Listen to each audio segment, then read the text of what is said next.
warahmatullahi wabarakatuh. Bertemu lagi kita pada pembelajaran kali ini mengenai suhu dan kalor. Jangan lupa untuk berdoa dan mengisikan daftar hadir yang ada di Google Classroom ya. Pernah tidak kalian mengamati air yang sangat panas berada dalam suatu wadah, yaitu gelas? Kira-kira mengapa ya panasnya itu dapat terpindahkan ke gelas tersebut? Dan kenapa juga air itu dapat panas di saat dimasak di api? Untuk mengetahui pembelajaran ini lebih lanjut, kita akan membahas mengenai kalor jenis dan kapasitas kalor. Adapun kompetensi dasar yang ingin kita capai ialah, dan tujuan pembelajaran yang ingin kita capai yakni, yang pertama, kalor. Apa sih itu kalor? Kalor ini merupakan energi panas zat yang dapat berpindah dari suhu yang tinggi menuju suhu yang lebih rendah. 1 kalori sendiri adalah kalori yang dibutuhkan 1 gram air untuk menaikkan suhu sebesar 1 derajat Celcius. 1 kalori itu bernilai 4,184 joule, atau kita bulatkan dengan nilai 4,2 joule biasanya. Nah, 1 joule sendiri tentunya bernilai 0,24 kalori.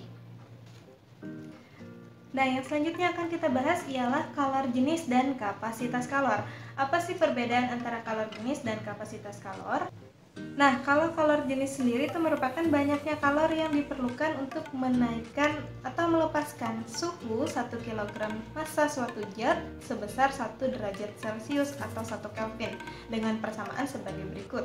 C kecil sama dengan Q per M dikalikan dengan delta T. Sedangkan kapasitas kalor itu adalah banyaknya kalori yang diperlukan zat untuk menerima atau melepaskan kalor sehingga dia menaikkan suhu 1 derajat Celcius atau 1 derajat Kelvin. Dengan menggunakan rumus C besar sama dengan Q per delta T. Nah, selanjutnya adapun beberapa kalor jenis dari beberapa bahan. Jadi kalor jenis ini tergantung dari jenis zat atau bahannya apa ya. Nah, seperti pada tabel berikut ini. Jadi ada aluminium, emas, besi, dan lain sebagainya memiliki kalor jenis zat yang berbeda-beda. Nah, adapun alat pengukur kalor jenis, ini ada 2 macam nih, ada yang digital dan ada yang manual atau secara sederhananya. Alat pengukurnya ini dinamakan dengan kalorimeter. Nah, di mana kalorimeter ini merupakan alat ukur kalor jenis zat. Selanjutnya akan kita bahas ialah contoh soal. Kalor sebesar 94.500 joule itu digunakan untuk menaikkan suhu dari 10 derajat menjadi 100 derajat. Kira-kira berapa besar kapasitas kalor yang dialami air? Artinya C besar ya, berapa sih nilainya?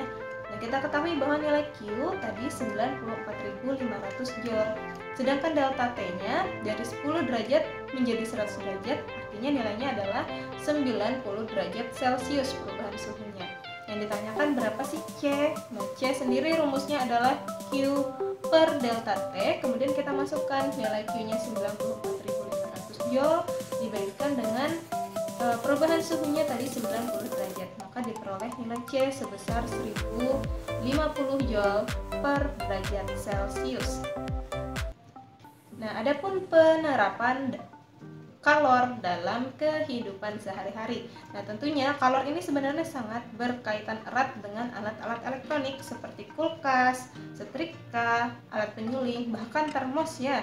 Nah, pada kulkas sendiri itu terjadi perubahan kalor di saat benda yang awalnya bersuhu tinggi kita masukkan ke dalam kulkas, maka suhunya akan menurun.